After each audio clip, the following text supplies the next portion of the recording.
Okay, so let's talk about business to business marketing budgets. How do you build one and where do you put your money exactly in the right places in order to maximize your growth and accelerate your revenue?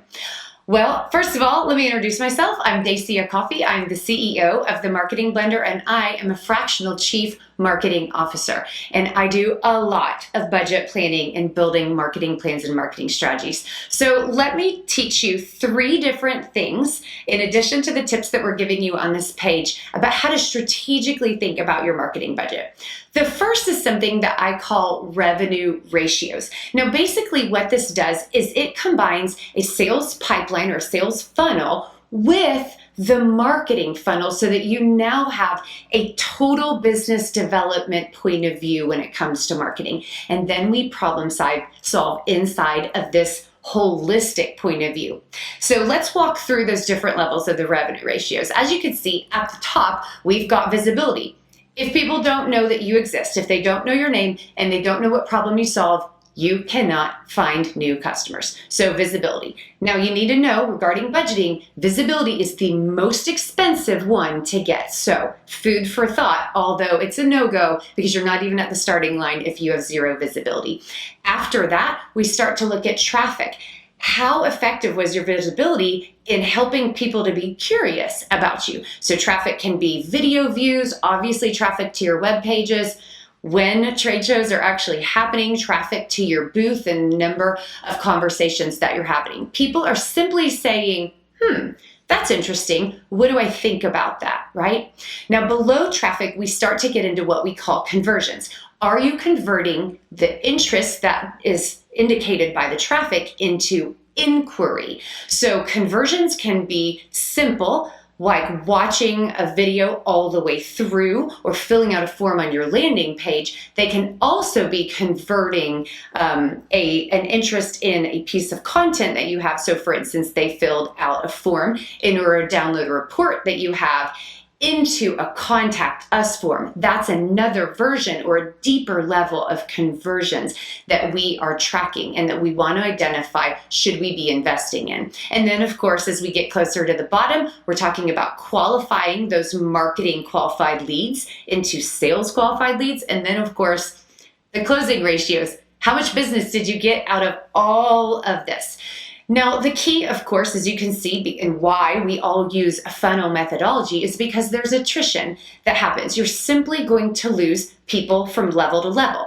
Well, the key about budgeting and about marketing ROI is that you simply want to keep the most people in the funnel as possible. Now that means 2 different things. Number 1, we need to be really looking at the quality of the people in there. And then number 2, we want to be looking at the effectiveness of the marketing in order to help guide and serve those people as they move forward in their decision-making process.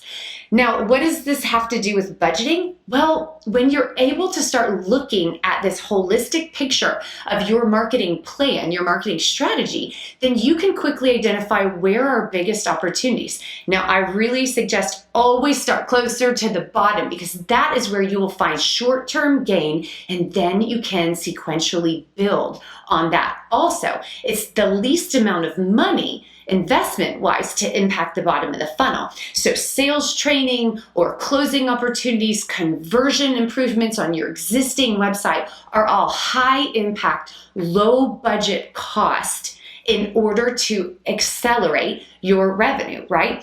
But then again, of course, at some point in time, you're going to have optimized everything you know how to do, and you are going to have to go up and start really making significant investment. But visibility and traffic is long-term, scalable, dynamic impact. You cannot grow if you do not invest in the brand awareness, and the visibility. But that can help you think about where are we in our business journey, what is unoptimized, and where is the best place for us to apply money or balance our marketing budget. One other tip for you is when you're looking at your budget, Organize those line items inside of your marketing plan along those revenue ratios, and then look, what percentage do you have? Do you have 50% in brand awareness, but zero in or branding and zero in brand awareness? Or do you have a lot of sales support and sales admin, sales training, but very little in conversion and actual marketing? Or especially,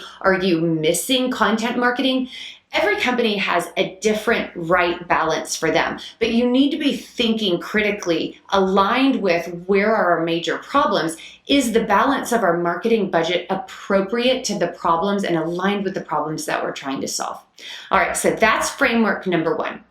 The two other things I want to give you are, number one, the goals that you set need to be crystal clear, and you need to reverse engineer them into it. So there's two parts of this. So there's where the two pieces come from. Number one, let's take a look at your revenue goal. So if you've got a revenue goal and you're not a startup, which I'm assuming most of you visiting this page are not, what you're looking at is you need to be looking at what percentage is going to come from existing clients and what percentage needs to come from net new clients. So then dive in a little bit deeper into those. For your existing clients, how much customer churn do you have? Can you reduce that? Do you have a formulaic, documented process for upselling and cross-selling and value creation to your customers? So not only are they delighted to give you more money, they're delighted to refer you to other people. So really be critical in your thinking about how does the existing budget break down. These are documented numbers that you should be able to pull, and you should be drawing pathways and holding people accountable to the activities, tactics, and processes that you need in order to achieve those current client goals. On the other side, we've got net new. Okay, so now look at your closing ratios. How many meetings do you need in order to build proposals? Out of those proposals, how many do you close? And how many people do you have to talk to get those meetings? These are all ratios that you can think, and those ratios will help you identify how many leads you need, right? So now you have a very clear, very specific, and purposeful lead generation number. And that's where the final piece comes is you take that lead generation number to marketing and you say, this is the goal we want to achieve. We know exactly why we want to achieve it. How do we get there? And then your net new lead generation goals can be reverse engineered straight through to your business pipeline. And in the long term, this is how you build clear, transparent attribution to your marketing success. Guys, this is real marketing ROI. It doesn't happen overnight, but it does start with smart approaches to how you budget and the consistent use of how everyone in your sales, leadership, and marketing teams see the budgeting process and see the planning process. So I hope that helps you. If you've got any questions, you might. Feel free to reach out to me. You can hit me up on LinkedIn, or obviously you're on my website. So please feel free to fill out the contact us form and let's just have a chat and see how we can help you. Onward and upward.